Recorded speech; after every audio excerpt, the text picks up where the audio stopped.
Bab 1936, Bokong menentukan pemikiran. Oke, Feng Tianxiang berpikir sejenak dan berpikir bahwa rencana ini sangat mungkin dilakukan, lalu menyetujuinya tanpa ragu-ragu.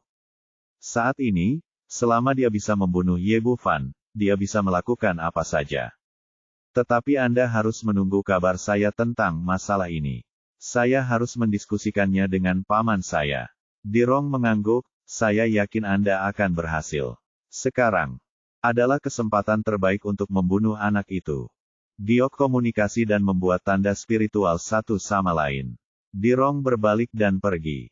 Menurut rencana yang baru saja mereka diskusikan, jika mereka ingin berurusan dengan Ye Bufan, mereka harus mengusirnya terlebih dahulu dari cabang Tianfeng, dan ini mengharuskan Feng Xingkong untuk mengambil keputusan.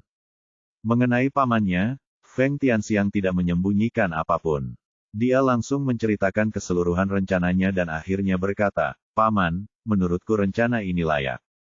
Ini, Feng Xingkong sedikit ragu pantat membuat keputusan.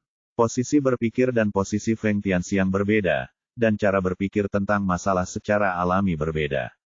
Meskipun dia juga tidak menyukai Ye Bufan, dia adalah cabang kekaisaran Tianfeng, dan siswa terkuat saat ini kemungkinan besar akan mencapai hasil bagus yang belum pernah terjadi sebelumnya dalam pertandingan peringkat di masa depan.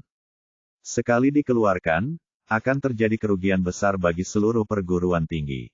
Seolah-olah dia dapat melihat apa yang dia pikirkan, Feng Tianxiang berkata, "Paman, saya tahu kekhawatiran Anda. Tetapi Anda harus memahami satu hal. Orang itu adalah musuh kita. Semakin baik kinerja dalam pertarungan peringkat, semakin buruk dia, bagi kami. Itu bukan hal yang baik. Begitu dia menjadi terkenal di masa depan, saya khawatir kami akan menjadi orang pertama yang menanganinya." Feng Xingkong mengangguk dan setuju. Dia menuruti perkataan Feng Tianxiang, dan mencintainya tanpa henti. Faktanya, dia punya rahasia yang hanya dia yang tahu. Dunia ini karena tingkat status ini, dia akan berdiri di samping Feng Tianxiang tanpa ragu-ragu apapun yang terjadi. Feng Tianxiang langsung gembira. Selama pamannya setuju, masalahnya akan setengah berhasil. Feng Xingkong berkata, melalui kompetisi pertukaran hari ini, Ye Bufan sekarang sangat populer di seluruh akademi. Tidak mudah untuk memindahkannya, dan pengaruhnya harus dipertimbangkan. Jadi sebelum itu, ia harus diberi label yang sesuai, jika tidak maka akan mudah menimbulkan kemarahan publik. Feng Tianxiang berkata, "Paman saya benar. Justru karena itulah menurut saya rencana Dirong dapat dilaksanakan. Dia memiliki label yang tepat." Feng Xingkong mengangguk, ini hanyalah langkah pertama. Kita juga perlu mempertimbangkan wanita di sekitar Ye Bufan. Petik 2. Seperti yang kalian lihat sebelum kompetisi pertukaran hari ini, Ye Bufan hanya dilarang untuk berpartisipasi, yang langsung menimbulkan tentangan sengit dari ketiga wanita tersebut, yang bahkan tak segan-segan mundur dari kompetisi itu sendiri. Sekarang Ye Bufan dikeluarkan dari akademi, tidak ada yang tahu apa yang akan mereka lakukan. Feng Tianxiang berkata dengan acuh tak acuh, hanya beberapa wanita, gelombang macam apa yang bisa mereka buat. Petik 2. Kamu salah. Ketiganya bukan wanita biasa. Pertama-tama, mereka termasuk di antara 10 anggota peringkat surgawi. Begitu mereka mundur dari kompetisi kualifikasi pendatang baru atau mundur dari cabang kekaisaran Tianfeng, itu akan menjadi kerugian besar bagi kami. Kedua, mereka masih termasuk dalam 3 besar wanita cantik di kampus kita. Mereka memiliki popularitas dan daya tarik yang sangat tinggi. Petik 2. Feng Xingkong berkata dengan sungguh-sungguh, ketiganya bukanlah yang paling merepotkan, yang paling merepotkan adalah Tyrannosaurus betina. Saya tidak tahu apa hubungan antara dia dan yang bernama Ye, tapi satu hal yang pasti, yaitu hubungannya ini konyol. Begitu kita mengambil tindakan, segalanya tidak akan berakhir dengan baik jika dia terlibat. Feng Tianxiang masih sangat takut pada Nalan Yujia dan berkata, lalu apa yang harus kita lakukan? Akan selalu ada jalan, ayo kita lakukan. Kami mengirim mereka semua pergi sebelumnya.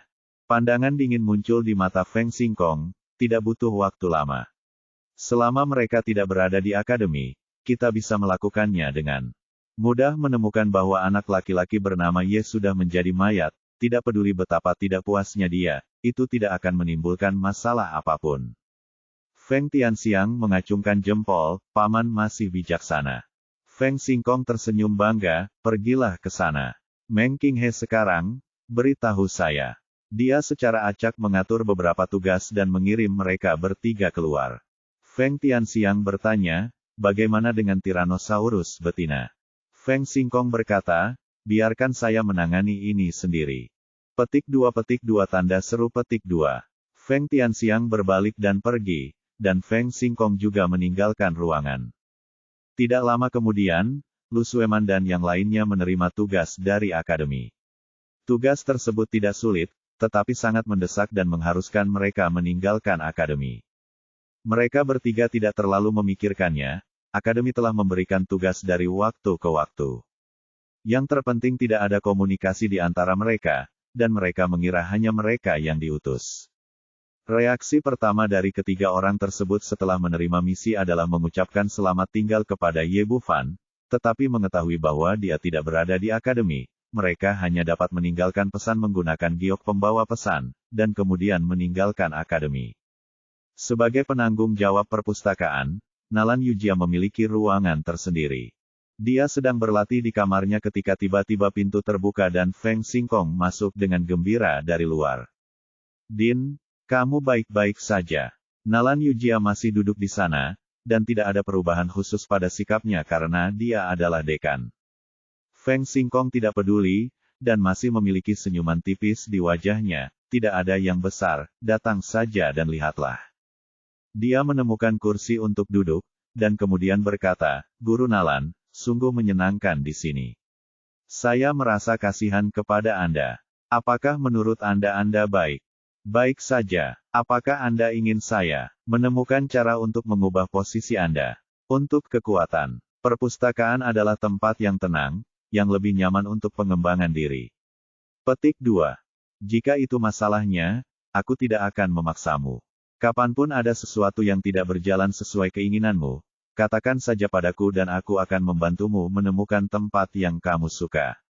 Berbicara tentang ini, Feng Xingkong sepertinya mengingat sesuatu, dan berkata dengan sangat santai, ngomong-ngomong, Guru Nalan, karena kamu tidak mau berganti posisi, ada sesuatu yang perlu kamu lakukan di perpustakaan.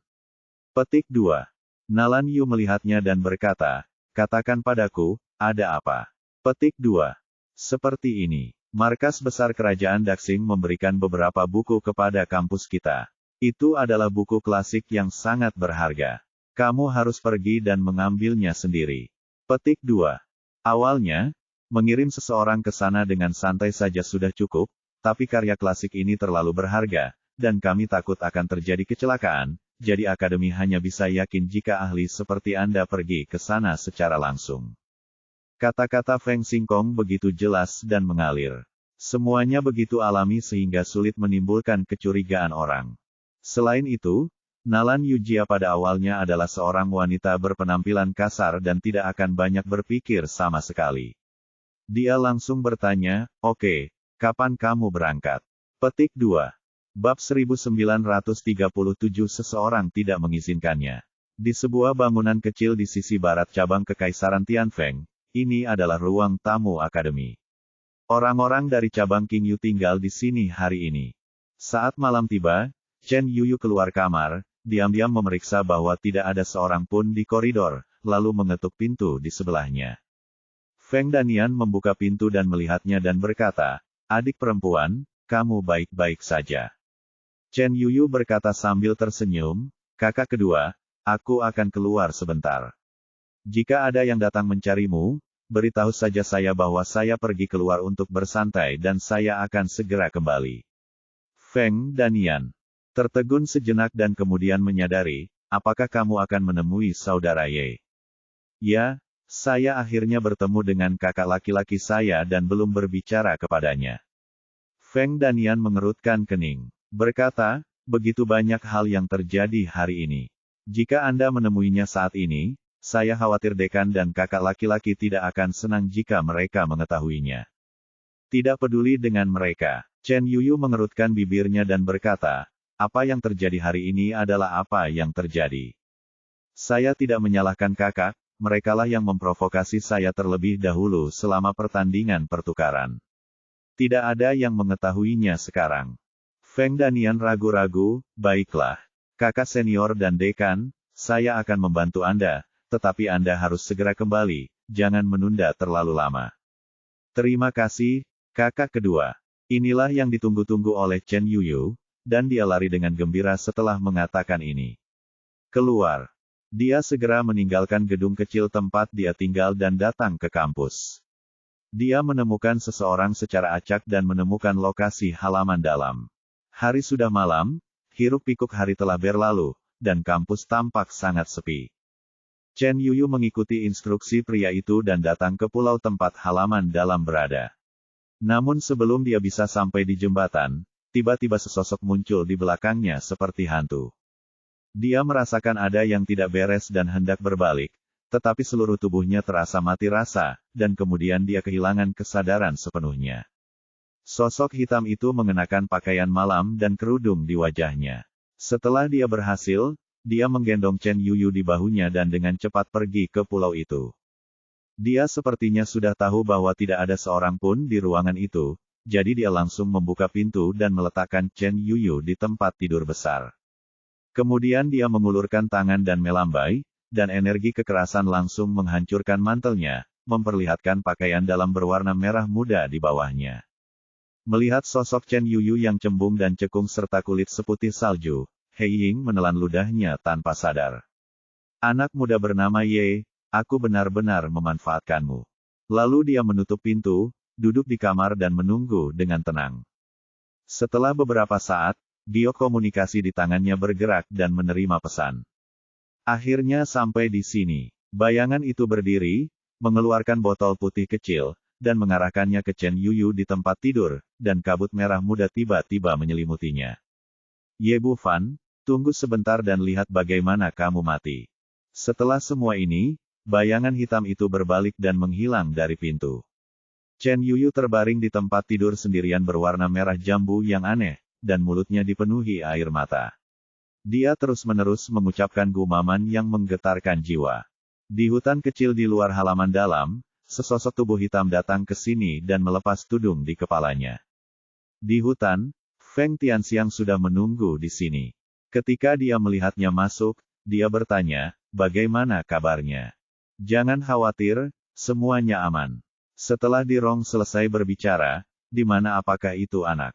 Saya obat yang digunakan sangat kuat dan tidak dapat ditunda terlalu lama, jika tidak maka akan mudah menyebabkan kematian. Petik 2. Feng Tianxiang berkata, jangan khawatir, saya baru saja menerima pesan bahwa dia telah tiba di pintu masuk kampus dan akan tiba di sana dalam beberapa menit. Kembalilah ke sini. Ada sedikit kegembiraan di wajah Dirong, Ye Bufan, ini adalah hari kematianmu. Karena mereka hendak pergi, Ye Bufan dan Luo Yudi butuh waktu lama untuk makan, dan keduanya minum banyak. Saat ini, pipi Luo Yudi memerah karena pengaruh anggur, dan dia tampak secantik bunga persik. Dia langsung berdiri dan mendatangi Ye Bufan, mengulurkan kedua lengan putihnya dan mengaitkannya di lehernya. Adik, aku akan berangkat besok. Bagaimana kalau menyerahkanku padamu hari ini? Ye Bufan terkejut. Aku harus mengatakan bahwa Luo Yudi cantik, seksi, dan memiliki semacam ketulusan. Mulia hatinya. Wanita seperti itu memiliki godaan yang kuat terhadap pria manapun, dan dia tidak terkecuali. Tepat ketika dia tidak tahu bagaimana harus menjawabnya, Luo Yudi tersenyum lagi, oke, awalnya aku ingin memberikannya kepadamu hari ini, tetapi seseorang tidak mengizinkannya, jadi lupakan saja. Apa maksudmu? Ye saat ini otak Bufan jelas kekurangan oksigen, dan pemikirannya tidak bisa mengikuti. Bibi, Luo Yudi tiba-tiba tertawa terbahak-bahak, bukankah kamu mengajariku itu? Itu disebut bibi. Ye Bufan tiba-tiba memiliki garis hitam di kepalanya. Tapi handuk yang kau berikan padaku sangat berguna. Jauh lebih nyaman dari sebelumnya. Luo Yudi mencium keningnya, lalu berkata dengan penuh kasih sayang, adik, aku akan kembali ke kota Raja Daxing dan menunggu. Tolong, jangan mengingkari janjimu. Jika waktunya tiba, adikku akan memberikan apa yang aku janjikan padamu hari ini. Oke, ini sudah larut. Kamu bisa kembali. Kamu tidak akan mengantarku besok. Aku bisa pergi sendiri. Luo Yudi berkata dan melepaskan pelukannya, dan mereka berdua mengucapkan selamat tinggal. Ye Bufan meninggalkan paviliun Jubao dan langsung kembali ke cabang Kekaisaran Tianfeng. Ketika dia kembali ke kediamannya, dia merasakan ada yang tidak beres bahkan sebelum dia memasuki pintu. Sepertinya ada seseorang di dalam ruangan, dan ada aroma samar di udara. Apa yang terjadi? Jejak keraguan muncul di hatinya. Saat makan, dia menerima pesan satu demi satu orang-orang di ruangan itu adalah siapakah itu. Pada saat yang sama, muncul pertanyaan, mengapa beberapa perempuan diutus untuk melakukan tugas saat ini?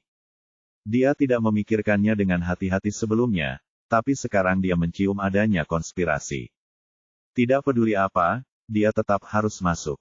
Dia membuka pintu dan melihat ke arah tempat tidur. Di tempat tidur saat ini, meskipun Chen Yuyu masih koma, ada pesona yang tidak bisa disembunyikan di wajahnya. Kulit di sekujur tubuhnya berwarna merah aneh, dan dia terus mengeluarkan suara gumaman aneh dari mulutnya. Chen Yuyu. Ye Bufan sedikit terkejut. Kami telah menghabiskan beberapa waktu bersama di pegunungan 10.000 binatang, dan saya masih memiliki kesan yang baik tentang gadis kecil yang sederhana dan baik hati ini, tetapi saya tidak menyangka dia akan muncul dalam keadaan seperti ini di tempat tidur saya sekarang.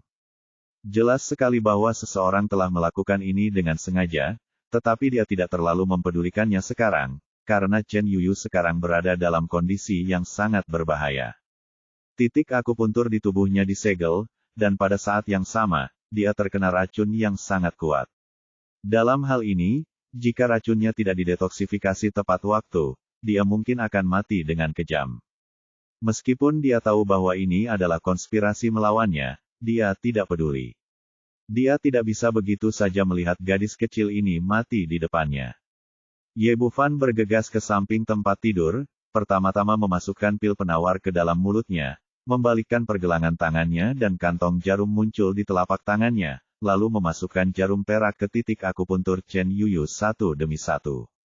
Setelah beberapa perawatan darurat, Ye Bufan mengambil kembali jarum perak itu dan menempelkannya ke rompinya dengan telapak tangan terakhir. Chen Yuyu membuka mulutnya dan memuntahkan seteguk air hitam dengan aroma yang aneh. Warna merah jambu di tubuhnya perlahan memudar, napasnya menjadi stabil, lalu perlahan dia membuka matanya. Saudaraku, apakah itu kamu? Meskipun racun Chen Yuyu telah disembuhkan, dia masih memiliki perasaan tidak berdaya, dan dia bersandar di lengan Ye Bufan segera setelah dia lemas. Saat ini, pintu terbuka dan sekelompok orang bergegas masuk dari luar. Bab 1938, dikeluarkan dari akademi. Ye Bufan dan Chen Yuyu terkejut dan berbalik untuk melihat, hanya untuk melihat selusin orang masuk. Pemimpinnya adalah Si Wance dan Dirong dari cabang Qingyu, diikuti oleh Feng Xingkong dan Feng Tianxiang dari cabang Tianfeng. Setelah memasuki pintu dan melihat pemandangan di depannya, Si Wance sangat marah. Dia menunjuk ke arah Ye Bufan dan dua orang di tempat tidur dan melihat ke arah Feng Xingkong, Din Feng, murid perempuan dari cabang Qingyu saya tiba-tiba menghilang dan sekarang dia muncul di sini. Apa yang terjadi? Cabang Tianfengmu harus memberiku penjelasan hari ini. Dirong kemudian meraung, Ye Bufan, kamu adalah orang yang sangat tercela. Kamu melakukan hal yang sangat tercela pada adik perempuanku, aku akan memberitahukannya kamu hari ini. Kamu tidak bisa didamaikan. Di belakang kedua orang ini, anggota cabang Qingyu lainnya juga dipenuhi dengan kemarahan dan berdiri untuk menuduh. Ekspresi Feng Xingkong sangat jelek, dan dia berteriak dengan tegas, Ye Bufan, kamu telah melakukan pekerjaan dengan baik. Sekarang semua orang telah mendapatkan barang curian, apalagi yang ingin kamu katakan? Ekspresi Ye Bufan muram, mengetahui bahwa dia telah mendapatkannya jatuh ke dalam perangkap, seorang profesional untuk permainan Anda sendiri. Jika dia ingin memecahkan situasi ini, dia harus berbalik dan pergi saat pertama kali memulai. Namun, jika Chen Yuyu tidak bisa mendapatkan perawatan medis, dia pasti akan meledak dan mati. Dengan kata lain, meskipun saya harus melakukannya lagi, saya tetap akan jatuh ke dalam perangkap ini. Kemungkinan besar pihak lain telah mengetahui karakternya sendiri, jadi dia menciptakan situasi yang fatal. Chen Yuyu kembali sadar, segera melepaskan diri dari pelukan Ye Bufan, menarik selimut untuk menutupi tubuhnya, dan kemudian berkata dengan penuh semangat, "Tidak, kalian semua salah paham, kakak, dia tidak menculikku."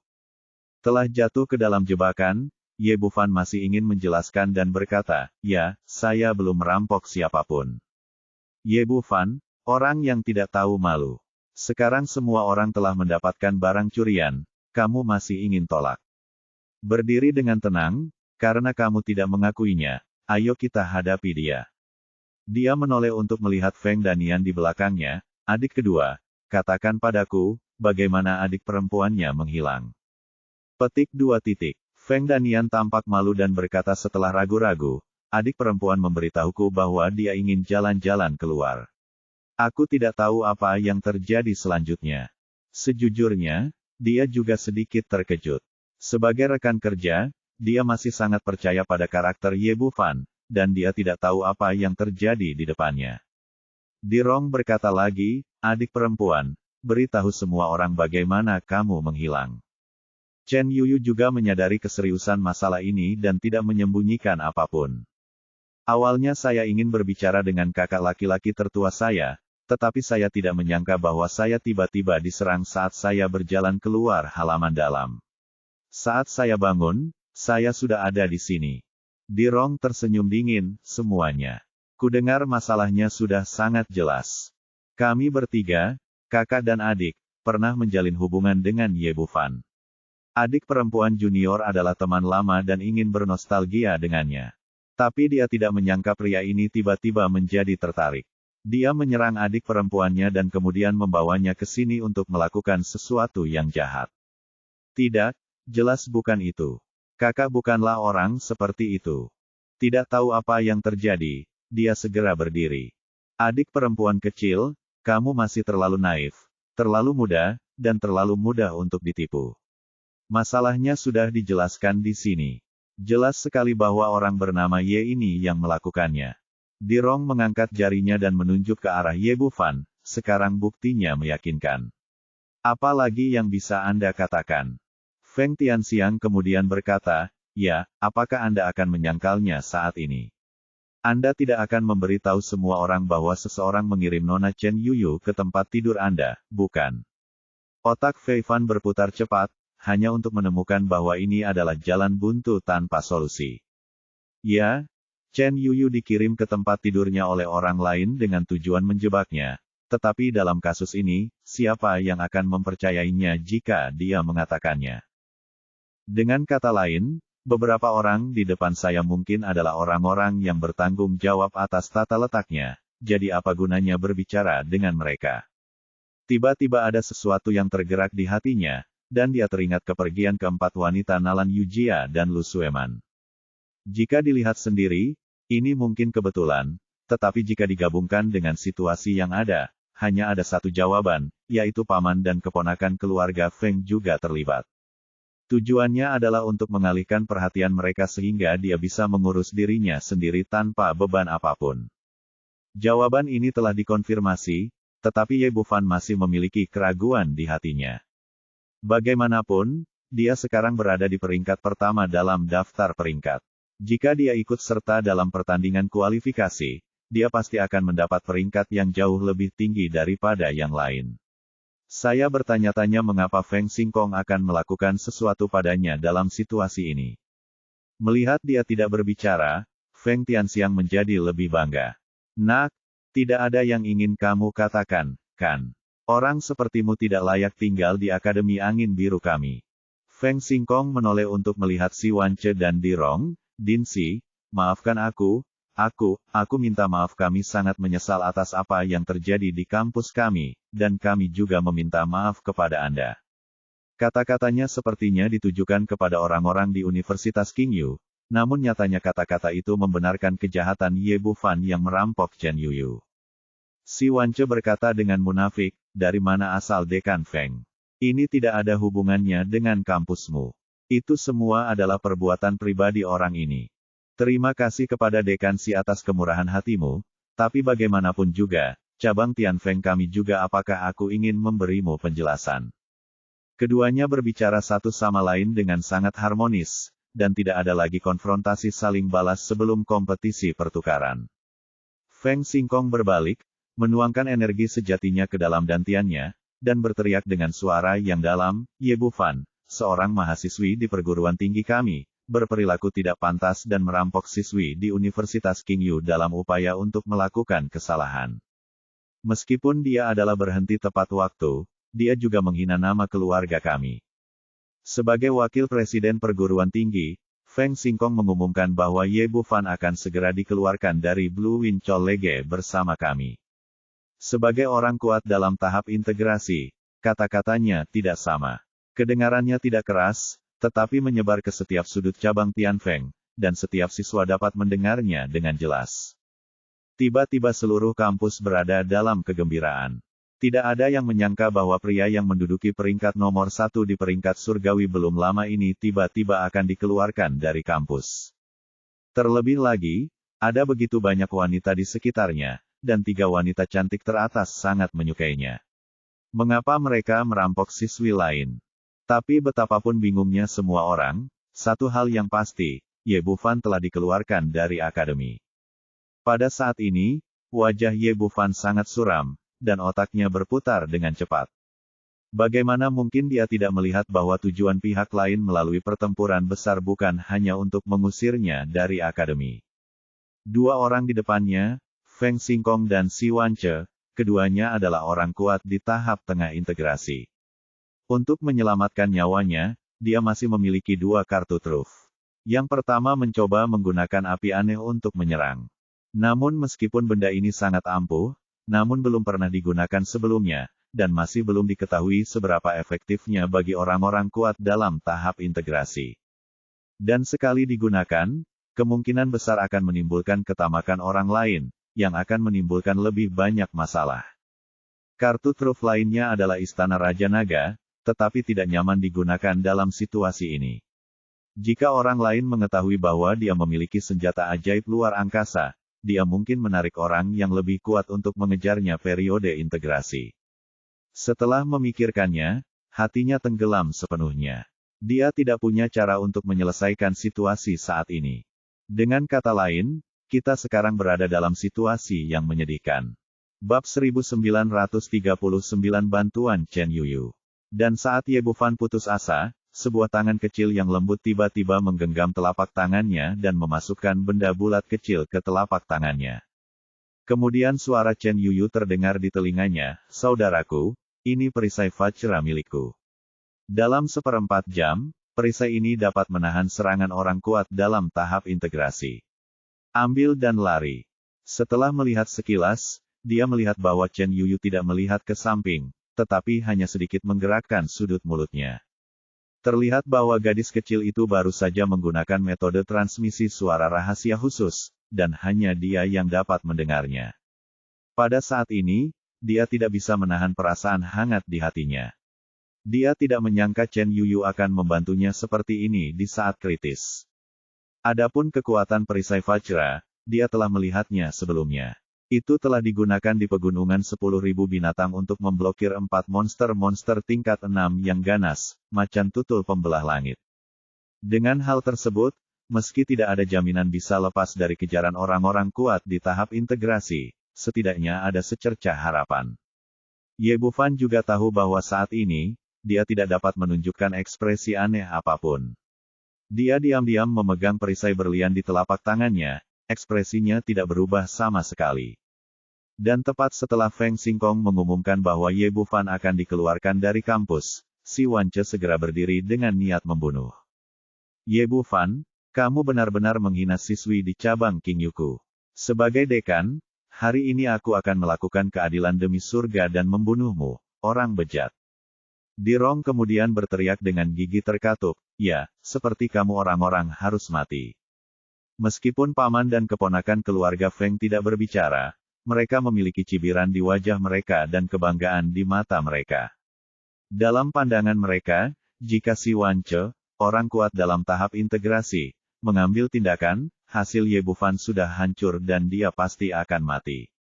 Menghadapi tekanan luar biasa yang datang dari kedua pria itu, Ye Bufan mundur beberapa langkah, lalu menjabat tangannya, dan menembakkan 4 atau 5 bola besi hitam berturut-turut, langsung menuju Siwans.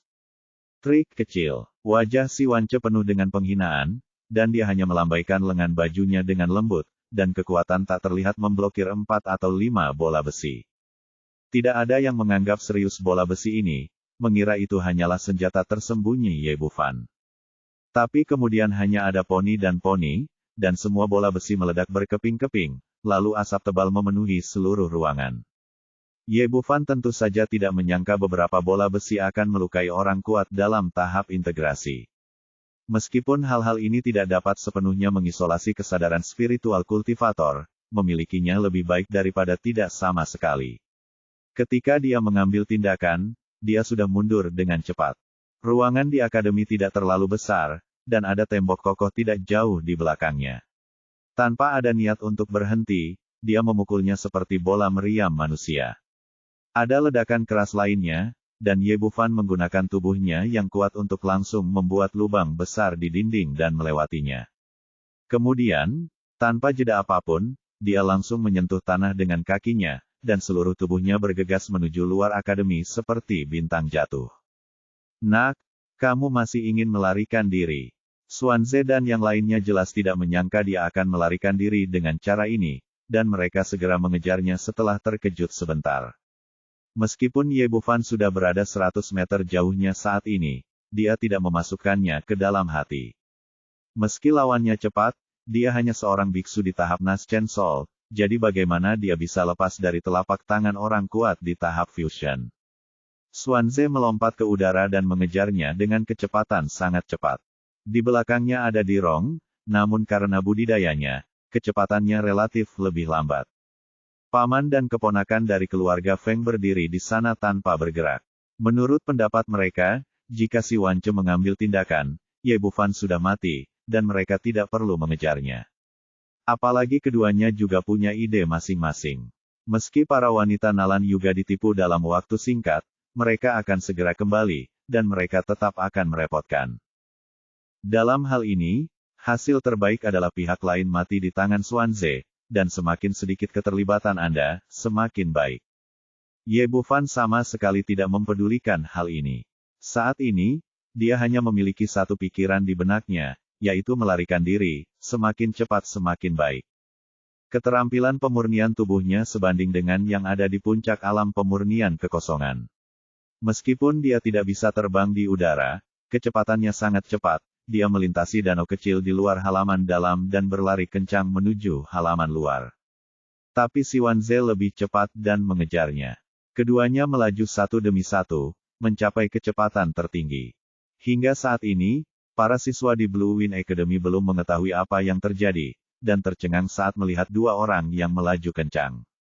Dirong mengikuti siswa lainnya, dan hanya Feng Danian dan Chen Yuyu yang tetap di tempat mereka. Meskipun Ye Bufan telah memaksimalkan kecepatannya, dia masih bukan tandingan yang kuat di tahap fusion. Jarak antara keduanya semakin dekat. Tidak lama setelah dia keluar dari akademi, si Wance menyusulnya. Nak, pergilah ke neraka. Dengan teriakan marah, Xuanze menamparkan bagian belakang jantungnya. Merasakan tekanan luar biasa datang dari belakangnya, Ye Bufan tahu dia tidak bisa lagi berlari, berbalik dengan tajam, dan menemuinya dengan telapak tangan yang sama. Fire Palm. Telapak tangannya tiba-tiba menyemburkan aliran api yang membakar, seperti ular api yang menyala-nyala bergegas menuju Xuanze. Trik kecil. Wajah si Wance penuh dengan penghinaan. Lawannya hanya memiliki satu telapak tangan dengan tingkat budidaya Nas Chen Sol gatal. Benar saja, telapak tangan api Ye Bufan hancur dalam sekejap setelah bertemu dengan angin telapak tangan si Wance, tanpa efek pemblokiran sedikitpun. Saat angin palem yang kencang hendak menelannya, cahaya keemasan yang menyilaukan tiba-tiba muncul, membentuk perisai emas untuk melindungi Ye Bufan. Hanya ada suara teredam, dan telapak tangan Xuanze membentur perisai cahaya keemasan dengan kuat. Ada semburan cahaya keemasan di topeng, tapi tidak ada kerusakan. Kemudian Ye Bufan terbang seperti meteor di bawah telapak tangan ini, dan tiba-tiba mencapai jarak 100 meter. Karena efek dari perisai berlian, dia tidak mengalami kerusakan apapun begitu kakinya mendarat di tanah. Dia berlari ke depan lagi, dan jarak antara kedua orang itu melebar lagi. Xuanze cukup terkejut. Dia tidak menyangka pihak lain akan mendapatkan hal sebaik itu. Tapi dia juga tahu kalau senjata sihir pelindung semacam ini tidak bisa digunakan tanpa batas waktu. Selama dia terus mengejarnya, dia pasti bisa membunuhnya. Memikirkan hal ini, dia menggerakkan kakinya dan mengejarnya lagi. Di belakang kedua orang itu, Dirong mengertakkan gigi karena kebencian saat melihat pemandangan ini. Sialan, tentu saja dia tahu apa itu cahaya keemasan, tapi dia tidak menyangka Chen Yuyu akan memberikan senjata ajaibnya kepada anak ini untuk perlindungan. Sebagai kakak laki-laki, dia tahu bahwa perisai berlian hanya dapat digunakan selama 1/4 jam, dan Ye Bufan pasti akan mati segera setelah waktunya habis. Dinsi, batas waktu untuk benda itu hanya 1/4 jam. Kita tidak boleh membiarkan anak itu melarikan diri. Dirong mengejarnya sambil mengirimkan pesan dari belakang. Ye Bufan berlari jauh-jauh dan segera sampai di bawah tembok kota, dan saat ini Si Wance mengejar di belakangnya. Fire Palm. Dia berbalik dan memukul dengan telapak tangan yang sama lagi. Si Wance tersenyum dingin. Dia benar-benar idiot. Dia tidak memiliki cukup kultivasi pada awalnya, tapi dia terus menggunakan trik yang sama. Dengan serangan biasa, telapak tangan Ye Bufan yang berapi-api meledak ke udara, dan seluruh tubuhnya terlempar seperti bola. Bab 1940, Kekuatan Api Ungu yang Membakar Langit. Ye Bufan sudah bersiap untuk hasil ini, dia memblokir telapak tangan dengan perisai berliannya, dan kemudian memanfaatkan situasi tersebut untuk terbang keluar, memanjat tembok kota dan mendarat di luar kota. Si Wance mengertakkan gigi karena kebencian. Alih-alih melukai lawan, serangannya menjadi akselerator mereka. Namun, tidak ada yang bisa dia lakukan sampai perisai Vajra menghilang. Setelah meninggalkan kota, Ye Bufan berlari dengan liar lagi, bergegas menuju pegunungan tandus dan punggung bukit di kejauhan dengan kecepatan tinggi. Tentu saja, Si Wance mengikutinya dari dekat. Keduanya jauh lebih cepat dari yang lain dan segera menghilang di malam hari. Ketika Dirong memimpin orang-orang dan bergegas keluar kota, mereka tidak lagi terlihat dan hanya bisa mengikuti jejaknya. Ye Bufan tahu bahwa waktunya terbatas, jadi dia menggunakan kecepatannya secara ekstrim. Hanya dalam 10 menit, dia tiba 100 mil jauhnya dari kota Tianfeng. Namun dalam hal budidaya, dia pada akhirnya tidak bisa dibandingkan dengan Si Wance. Selama periode ini, dia disusul 7 atau 8 kali. Namun dia hanya berhasil melarikan diri dengan bantuan perisai berlian. Belakangan, Si Wance juga belajar dengan bijak. Menghadapi serangan Ye Bufan, serangan baliknya menjadi semakin tidak kuat, jika tidak, dia hanya bisa menjadi akselerator bagi lawan. Dan setiap menyerang, dia tetap menggunakan Fire Palm yang tidak pernah berubah, seolah-olah dia sangat terobsesi dengan teknik telapak tangan ini. Saat ini, mereka berdua sampai di bukit yang sepi. Kali ini, Xuanze tidak menyerang dari belakang, tapi bergerak untuk menghalangi jalan. Nak, kamu tidak bisa lari. Melihat tidak ada jalan untuk pergi, Ye Bufan pun berhenti dan berdiri di sana dengan terengah-engah. Hal yang paling mengerikan adalah hampir 1/4 jam telah berlalu, dan cahaya dari perisai berlian di tubuh semakin lemah. Hanya lapisan tipis yang tersisa, dan sepertinya akan pecah dalam waktu singkat. Xuanze tidak terburu-buru mengambil tindakan dan berdiri di sana sambil mencibir. Wah, aku tidak menyangka kamu bisa melarikan diri, dan kamu benar-benar membiarkan aku mengejarmu sejauh 100 mil. Ye Bufan berkata dengan terengah-engah, aku tidak menculik Chen Yuyu, dan itu tidak ada hubungannya denganku. Petik 2. Haha, haha, tentu saja aku tahu, tapi mau bagaimana lagi? Kamu harus mati hari ini. Kata Si Wance bangga sambil menunggu perisai Vajra menghilang. Ye Bufan sangat marah hingga matanya merah, orang tua, kamu dan mereka menyakitiku bersama-sama. Jadi apa yang bisa aku lakukan? Si Wance berkata, kaulah yang membuat rencanaku gagal, dan kamulah yang membuat kami cabang Qingyu dipermalukan. Kamu memprovokasi Dirong, jadi kamu pantas mati. Menurutnya, Pemuda di depannya sudah mati, dan dia berbicara tanpa ragu-ragu. Brengsek, aku akan melawanmu. Ye Bufan sangat marah sehingga dia melompat, memukulkan telapak tangannya ke arah Si Wance pada saat yang sama, dan kemudian memuntahkan 2 ular api. Pada saat ini, cahaya perisai berlian di tubuhnya sangat redup, dan terlihat jelas hanya tersisa sedikit sebelum akhirnya pecah. Melihat lawannya benar-benar menyerangnya, dan menggunakan telapak api yang sama seperti sebelumnya, Si Wance menunjukkan sedikit ejekan di wajahnya. Hal yang tidak punya otak. Dia sedikit ragu sekarang karena pemuda ini hanya mengetahui teknik telapak tangan ini. Dengan sangat jijik, dia hanya melambaikan lengan bajunya dengan santai, mencoba menetralisir kekuatan telapak tangan lawan. Dia telah melakukan hal semacam ini berkali-kali sebelumnya, dan dia sangat familiar dengannya. Karena takut pihak lain akan memanfaatkan kesempatan untuk melarikan diri lagi, dia hanya menggunakan 1% dari kekuatannya. Menurut pengalaman sebelumnya, kekuatan ini cukup untuk mengalahkan lawan sepenuhnya tanpa membiarkannya melarikan diri. Meskipun dia ceroboh, dia tidak menyadari bahwa kedua ular api kali ini berbeda dari sebelumnya. Sudah ada sedikit warna ungu di dalam api. Melihat telapak tangan api bertabrakan dengan energi Si Wance, Ye Bufan menunjukkan cibiran di bibirnya. Dia tahu bahwa kekuatannya saat ini tidak cukup dan dia tidak bisa lepas dari kejaran orang-orang kuat di tahap integrasi. Jadi dia mulai membuat perencanaan sejak dia mengambil tindakan. Alasan kenapa dia menggunakan Fire Palm satu demi satu bukan karena dia tidak memiliki skill lain, tapi untuk melumpuhkan lawan dan mendapatkan peluang saat ini. Dalam serangan ini, dia dicampur dengan api ungu langit terbakar untuk pertama kalinya. Meskipun api aneh itu sangat kuat, tingkat kultivasi saya sendiri terlalu rendah, dan saya tidak tahu seberapa efektif api itu melawan api yang kuat di tahap integrasi. Justru karena itulah dia merencanakan dan menggunakan strategi ini. Sekarang tampaknya efeknya sangat bagus, dan pihak lain sangat membenci dirinya sendiri. Setelah Si Wance bergerak, dia segera merasakan ada yang tidak beres. Sebagai orang kuat di tahap tengah integrasi, energinya sangat kuat dan bertenaga. Biarpun kamu tidak menggunakan kekuatan penuhmu, kamu bisa langsung mengalahkan angin telapak tangan lawan. Banyak pertarungan sebelumnya yang membuktikan bahwa memang demikian. Namun kali ini berbeda dari sebelumnya. Kedua angin palem yang disambar Ye Bufan hanya memiliki kekuatan tahap awal Yuanying, namun memancarkan aura panas yang benar-benar berbeda dari sebelumnya. Nafas ini benar-benar terlalu kuat. Meski tidak sekuat energi yang dikeluarkannya, ia membakar lubang dalam sekejap. Itu seperti paku yang tertancap, menusuk langsung ke dadanya. Ekspresi Si Wance tiba-tiba berubah, dan dia bahkan berkata dia takut setengah mati.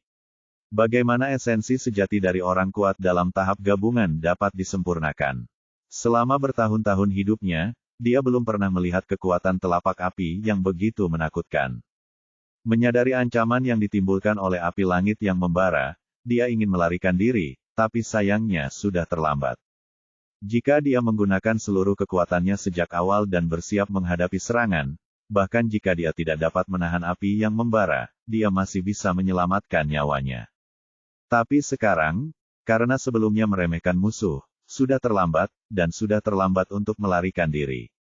Api ungu menyala yang memurnikan segala sesuatu telah menembus secara instan, dan ki pelindung tubuh yang dia distribusikan dengan tergesa-gesa mencapai langsung ke dadanya. Sialan, aku ditipu oleh anak itu lagi. Ini adalah pemikiran terakhir Si Wance di dunia manusia, dan kemudian dia benar-benar terbakar habis oleh api ungu yang menyala-nyala, bahkan tidak ada sedikit pun sampah yang tersisa jika itu tidak pernah muncul. Sisi Ye Bufan juga sedang tidak bersenang-senang. Saat terdengar bunyi klik di telinganya, perisai Vajra telah mencapai batas waktu terakhir dan menghilang sepenuhnya. Tapi saat ini, energi yang dikeluarkan oleh Si Wance telah tiba di hadapannya. Meskipun sebuah lubang terbakar oleh api yang membakar langit dan kekuatannya sangat berkurang, itu tetap bukan sesuatu yang bisa dia tanggung sekarang. Hanya ada ledakan, lalu dia terbang puluhan meter ke udara, jatuh ke tanah dengan bunyi celepuk, dan menyemburkan 2 suap darah. Ye Bufan sangat ketakutan. Kali ini dia menyadari secara mendalam betapa menakutkannya orang kuat di tahap tengah integrasi itu. Bahkan jika lawannya hanya menunjukkan 1% dari kekuatannya, dia masih jauh dari mampu bersaing dengannya sekarang. Jika dia belum mencapai tahap menyelesaikan teknik pemurnian tubuh dalam api, saya khawatir dia akan pergi langsung menemui Raja Neraka. Meski begitu, dia terluka parah, dan organ dalam tubuhnya terasa seperti dimasak dalam minyak, membuatnya sangat tidak nyaman. Dia buru-buru melemparkan pil Huitian ke dalam mulutnya, dan kemudian dengan cepat mengedarkan ki-nya untuk meringankan lukanya, dan kemudian dia merasa lebih baik. Tapi bagaimanapun juga, cedera kali ini terlalu serius. Saya khawatir saya perlu istirahat sebentar, dan saya tidak akan bisa melawan siapapun dalam waktu singkat. Dia menyeka darah yang meluap dari sudut mulutnya dan melihat ke atas. Ketika dia melihat si Wance telah benar-benar menghilang begitu saja, dia tidak bisa menahan perasaan badai di hatinya lagi. Bukankah kekuatan api yang membakar langit ini terlalu kuat? Ternyata begitu saja. Orang kuat di tahap tengah integrasi disempurnakan hingga tidak ada sampah yang tersisa. Meski ada unsur tipu daya dalam hal ini, kekuatannya cukup membuat orang terdiam. Apa yang membuatnya merasa sedikit tertekan adalah api ungu yang membakar langit membakar segalanya, bahkan jiwa dan cincin penyimpanan si Wance pun tidak tertinggal. Jika tidak, menggunakan jiwa orang tua ini untuk menyempurnakan Shenyuan dan pasti akan memulihkan sebagian kekuatan mentalnya. Tepat ketika dia merasa sangat menyesal, sebuah suara terdengar di udara, dan bayangan hitam bergegas ke arahnya.